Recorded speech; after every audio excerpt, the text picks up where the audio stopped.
वो मैं आपकी बात सुन रहा था। मैंने आपको प्राइवेट चैट में लिंक भेजा। यूरोपियन यूनियन ने जो रेजोल्यूशन पास किया उसकी कुछ नुकात अगर आप पढ़ना चाहें, वरना फिर कुछ और बात कर लेंगे। पता नहीं आपने प्राइवेट चैट में किधर, अच्छा वो ऊपर भेजा। ये तो आपने hadith.com सूरह। हाँ, अब आपकी दो चॉइस है, या तो आप यूरोपियन यूनियन डिस्कस कर सकते हैं या वो यूरोपियन मैंने यूनियन ही भेजी है करते हैं जी डिस्कस जरा। मैं कह रहा हूँ इनकी ऑफिशियल वेबसाइट है, इनकी वेबसाइट पे लिखे हुए हैं कि क्या उनके पॉइंट्स थे या कंसर्न्स क्या थे, तो दुनिया को पता चले वो लोग क्या सोचते हैं, ताकि इमरान खान को भी हम बताएं। इसके बाद इमरान खान को भी हमें कॉल करके बताना है। अच्छा, ये जो है having regard to its previous resolution, Pakistan 16 अप्रैल 2014 को भी उन्होंने एक ऐसी रेजोल्यूशन पास की थी। Article 18 having regard art 18 universal declaration of human rights के खिलाफ है इन्होंने जो कुछ किया हुआ है। अच्छा, UN declaration of elimination of all forms of intolerance and discrimination based on religion and belief 1981, इसके खिलाफ है ये। Having regard universal declaration of human rights 1948, उसके फिर खिलाफ है ये। अच्छा, EU special incentive arrangement of sustainable development and good governance assessment of Pakistan covering the period of 2018 to 2019, तो ये सस्टेनेबल गोल्स के भी खिलाफ है। Having regard to 132(2) of and 4 of the rules of procedure। अच्छा, whereas 4 April 2014 a Christian couple Shafqat Emanuel and Shagufta Kausar was sentenced to death for allegedly sending a text message insulting the Prophet Muhammad, whereas the couple denied any responsibility. Whereas the European, अब उसके पहला बात वो शफकत Emmanuel और शगुफ्ता कौसर वाला जो case है, आपको पता है 6 साल से वो लटके हुए हैं, उनकी अपील ही नहीं सुनी गई। वो दोनों इलिटरेट हैं। हाँ, मतलब वो पढ़ लिख भी नहीं सकते। अगर उन्होंने फॉरवर्ड भी किए है तो उन बेचारों को कहाँ से पता होगा कि उन्होंने क्या फॉरवर्ड कर दिया। इसमें बेवकूफी की इंतहा नहीं होगी कि उन्होंने अगर फॉरवर्ड भी कर दिया है तो उसमें कौन सी भाई तौहीन हो गई है। हाँ, ये नहीं, ये पहले भी ये और भी एक और बंदा भी मैं जानता हूं जिसके ऊपर ये केस हुआ था। वो याद है वो लड़का जो था जिसको एक लड़के के ऊपर गुस्ताखी का इल्जाम लगा और उसके 16 साल का जो नहीं उसके कजन को भी उठा के ले गए और उसने इस्लामाबाद एफआईए के दफ्तर की 3री मंजिल से जंप लगा दी और वो मर गया था। हाँ, उसके ऊपर भी कहा था कि या तो रेप करो हाँ, अपने कजन को, शायद कुछ ऐसा था। हाँ, रेप करो अपने कजन को, वो भी था। अच्छा जी, आपने कुछ हाईलाइट किया हुआ है इसमें से या आप फिर चुप कर गए हैं? यार मुझे बतानी पड़ेगी। और रोजा रखा हुआ नहीं, मुझे नजर नहीं आ रही है, मैं फोन पर हूँ ना, काफी बारीकी। अच्छा, ये फिर इसकी काफी लंबी है वैसे।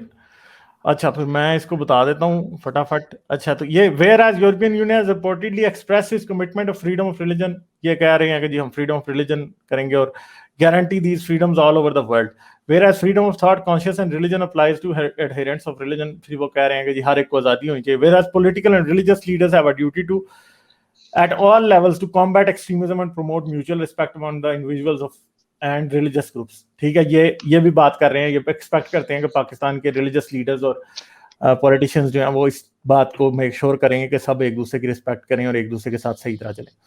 अच्छा, अब क्या, whereas the repeated deceptive attacks against the French authorities by members of Pakistani government and from radical Pakistani groups including extremist religious party Tehreek-e-Labbaik have escalated on a ground of blasphemy since the French authorities' reactions after the terrorist attack against the French school teacher for defending the freedom of expression, leading the French authorities on 15th of April 2021 to recommend to their nationals to temporarily leave the country। अच्छा, तो अब देखें, उन्होंने extremist party इसको कह दिया है और मेरे ख्याल है इसे टेररिस्ट भी बड़ी जल्दी उन्होंने कहवा देना है, बल्कि इसको इंटरनेशनल टेररिस्ट ऑर्गेनाइजेशन डिक्लेयर करा देना है। तो पाकिस्तान के लिए ये बड़ी खतरनाक बात होगी कि इन्होंने जिस पार्टी को दोबारा से टेररिस्ट डिक्लेयर करके और उसे हटाया है, अब इनको इंटरनेशनल प्रेशर की वजह से करना पड़ेगा। Whereas despite the very recent ban on extremist religious party Tehreek-e-Labbaik, the Pakistani Minister of Interior announced on April 2021 that the resolution on the expulsion of French ambassador to Pakistan would be presented to the National Assembly, even though Prime Minister Imran Khan had spoken out the day before against the removal। ठीक है, तो अब क्या है कि जी ये कह रहे हैं कि जी इंटीरियर मिनिस्ट्री ऑफ इंटीरियर वाले ने कहा कि जी हम रेजोल्यूशन पास करेंगे। उनको जारी बात है कि उनकी इंसल्ट आई है कितनी बड़ी है, ये कैसे रेजोल्यूशन पेश करेंगे सर। हाँ, तो अच्छा, whereas despite whereas since 1st of January 2014 Pakistan benefits from gregarious tariff preferences under the so-called EU generalized scheme of preferences plus GSP plus status जो है, under the condition that Pakistan effectively implements 27 core international conventions including human rights conventions. ठीक है, पाकिस्तान को ये status GSP plus status दिया ही इसलिए गया है कि पाकिस्तान 27 इंटरनेशनल कन्वेंशन से एग्री करता है. Recalls that Shafkat Emanuel and Shagufta Kausar launched an appeal 7 years ago that has been constantly delayed. उनकी आज तक केस ही सुना नहीं गया. Deeply regrets that also the last two appeal court hearings, one scheduled on 15 February and the latest scheduled on 24th February 2021 have been postponed once again and indefinitely. यानी indefinitely इनकी जो appeal petition है उसको सुनने से भी इनकार कर दिया गया. Calls on the Pakistani authorities to release Shafkat Emanuel and Shagufta Kausar immediately and unconditionally and overrule the death sentence. तो वो ये डिमांड कर रहे हैं कि इनको आज़ाद करो, इनकी death sentence को reverse करो. Calls on the Pakistani authorities to ensure the rule of law and internationally recognized standards of fairness and transparency are applied in the review of the cases. Regrets the alarming uptick in blasphemy accusations across Pakistan. दुनिया देख रही है, especially EU. Stresses that Pakistan's blasphemy law are incompatible with the international human rights laws and conventions and therefore calls the government of Pakistan to urgently repeal them. Strongly argues, यानी अब ये demand कर रहे हैं कि इसे हटाओ. Strongly भाई कौन से नंबर में, एक्सक्यूज मी, नंबर ये जो सब नीचे G का जो 3 है, ठीक है. हाँ, क्योंकि अच्छा, मैं दूसरे फोन पे है तो मैं भी पढ़ दूंगा, अगर आप थक जाएं तो I will start. Strongly urges the Pakistani authorities to allocate all possible resources into investigating and prosecuting cases of religious persecution. ठीक है, जो कि पाकिस्तान में कभी भी नहीं होता कि religious persecution का तो केस का कोई कंसेप्ट ही नहीं है पाकिस्तान के अंदर.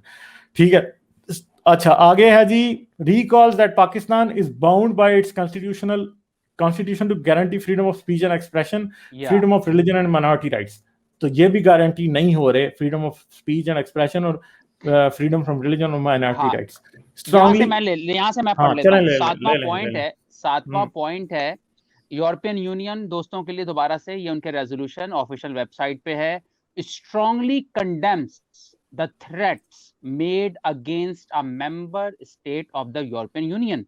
यानी वो कंडेम करता है कि जो धमकियां दी हैं यूरोपियन मेंबर स्टेट के बंदे को, आई डोंट नो किसकी ये बात हो रही है, including by Pakistani government officials. यानी अब Pakistani government official directly threats देती है, इसका ये बात यहाँ पे की गई है. And calls on the Pakistani authorities to make an unambiguous commitment to respect the member state of European Union. और वो फ्रांस की बात हो रही है, फ्रांस के एम्बेसडर को धमकी है ना कि तुझे निकाल देंगे. राइट, हाँ, उसका नाम यानी लिखा हुआ था. और कहते हैं कि हम रिक्वेस्ट करते हैं कि अनएम्बिगुअस कमिटमेंट किया जाए. ये अनएम्बिगुअस कमिटमेंट बड़ा इंपॉर्टेंट वर्ड है. यानी टोपी ड्रामा नहीं करो, टोपी ड्रामा नहीं होना चाहिए. स्ट्रेट आप कमिटमेंट करो कि आप रिस्पेक्ट करोगे यूरोपियन यूनियन और उनके रिप्रेजेंटेटिव्स की, to ensure the safety of European citizens residing in Pakistan.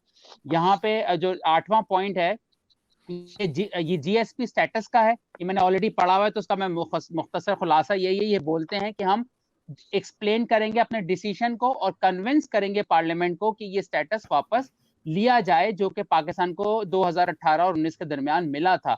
ये GSP स्टेटस, पाकिस्तान की इकोनॉमी वैसी वीक है लेकिन टेक्सटाइल में पाकिस्तान बहुत अच्छा करता है काम. लेकिन क्या अब ये हजरत मोहम्मद की मोहब्बत में जो छोटी मोटा स्ट्रॉन्ग एरिया भी है ना, उसको भी ये लानत दे सकता है. ये मजहब जो है ना, ये उस जो टेक्सटाइल से बेचारे गुर्बत थोड़ी खत्म होती है.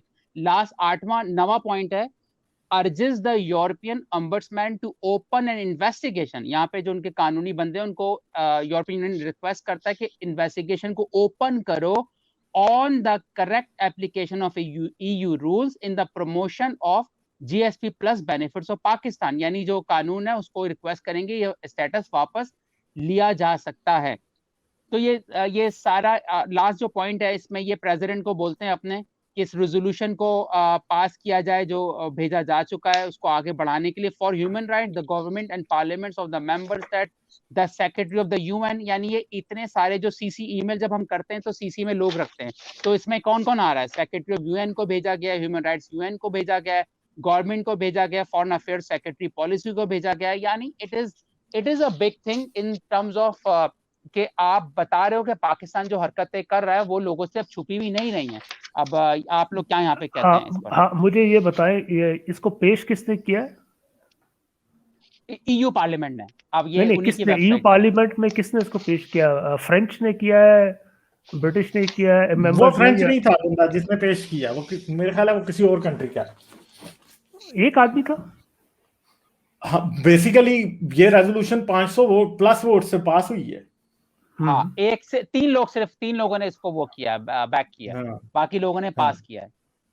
हाँ, तो बेसिकली असल में इधर अभी किसी ने ये भी पूछा कि यूरोपियन पार्लियामेंट कैसे इंटरफेयर कर सकती है पाकिस्तान के इंटरनल मैटर में। प्रॉब्लम ये है कि पाकिस्तान ने जब GSP प्लस स्टेटस लेने के लिए 27 रेजोल्यूशंस के साथ अबाइड करने की रेजोल्यूशन के ऊपर साइन किया, तो फिर वो पूछ सकते हैं, ठीक है। एंड क्योंकि सेकेंडली पाकिस्तान बहुत सारे पाकिस्तान ने ट्रीटीज भी साइन किए जिसके तहत पाकिस्तान को फाइनेंशियल सपोर्ट भी मिलती है, और वो दे आर उनको इवन वो कोविड में भी, वैक्सीन में भी वही सपोर्ट कर रहे थे। एंड आपको जब आप एक मुआहदे पे दस्तखत करते हैं कि आप अपने मुल्क में ऐसी चेंजेस और ऐसे मतलब ह्यूमन राइट्स की वायोलेशन को अवॉइड करेंगे या कोई भी इस तरह के वाकयात होंगे, रिलीजियस डिस्क्रिमिनेशन वगैरह, तो वो उनको उसकी अगर इम्प्लीमेंटेशन नहीं नजर आएगी तो उनके पास ये राइट है कि वो पाकिस्तान को आगे चल के सपोर्ट ना करें। बेसिकली यही होता है कि वो अपनी फंडिंग रोक सकते हैं उस मुआहदे के तहत जो पाकिस्तान को मिल रही है। हाँ, लेकिन यहाँ पर भी कोई सवाल भी कर रहा था कि जी इसमें कुछ चीज़ें ऐसी हैं जिनका ताल्लुक तो ह्यूमन राइट्स से बनता है, लेकिन कुछ ऐसी भी चीज़ें जो आपके इंटरनल मामलात में जिसे कहते हैं वो हो रही है। तो क्या EU गवर्नमेंट को सिर्फ इस बात पे पैसे देने के ऊपर, इस बात का आप सब इसकी राय दें?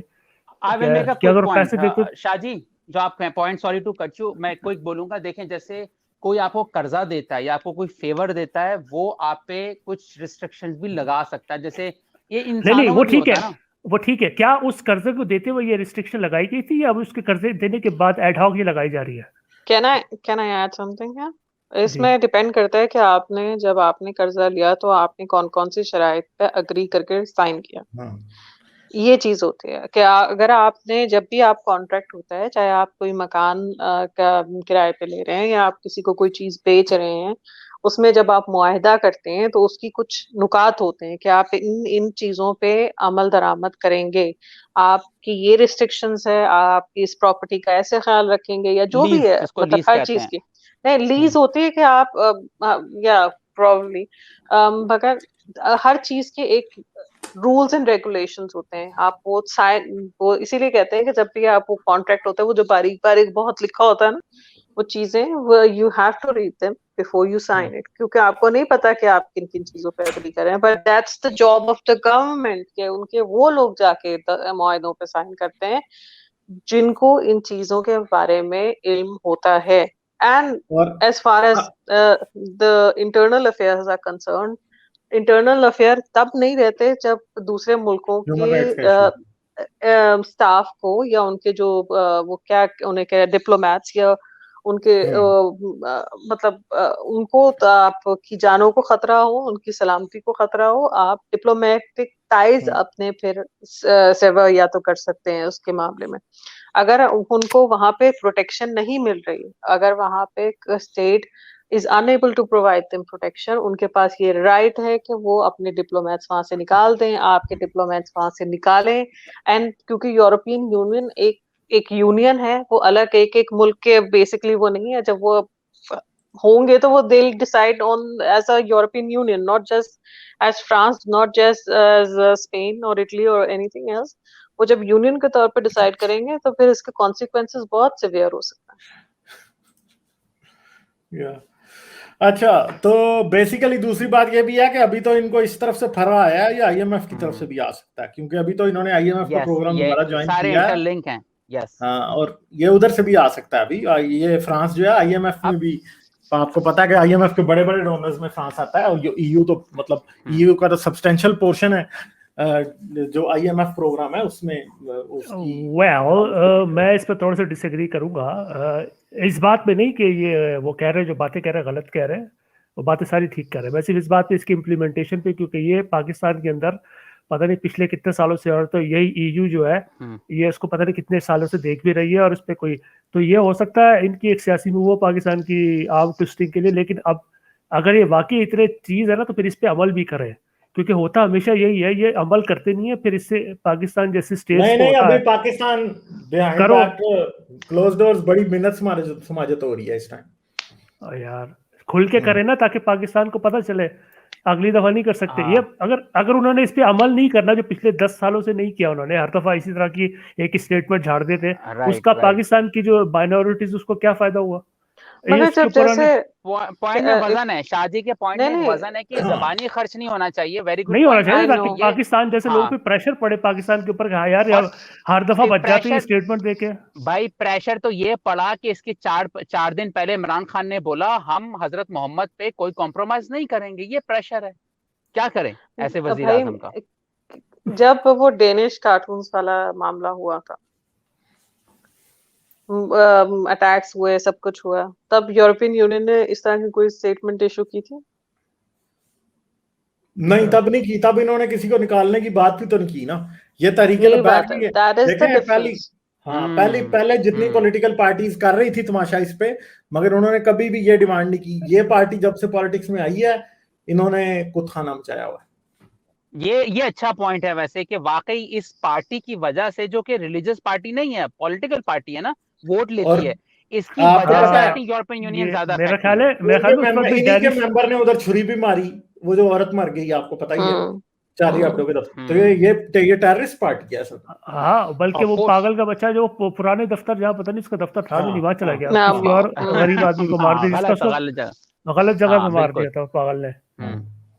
अच्छा, मुझे आप लोगों से सवाल है, I want to learn something. आखिर ये शफकत, ये जो कपल है, क्रिश्चियन कपल, यही इतना इंपॉर्टेंट केस क्यों है यूरोपियन यूनियन के बारे में? क्योंकि मैं उनको पर्सनल नहीं जानता, उनके मेंबर्स को, वो क्या सोच रहे थे। और भी तो हजारों बेचारे मजलूम लोग मरते हैं इस मजहब की वजह से और ब्लास्फेमी की वजह से।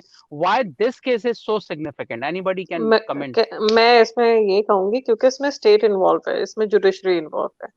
यू डोंट एक्सपेक्ट, आसिया बीबी का केस था, वो भी जुडिशरी के पास था। जो एक्स्ट्रा जुडिशियल चीजें होती हैं, लोगों ने कर दिया, इल्जाम लगा दिया, ये हो गया, वो हो गया, उसमें आप स्टेट को रिस्पॉन्सिबल नहीं ठहरा सकते, उस पर आप स्टेट पे प्रेशर नहीं डाल सकते।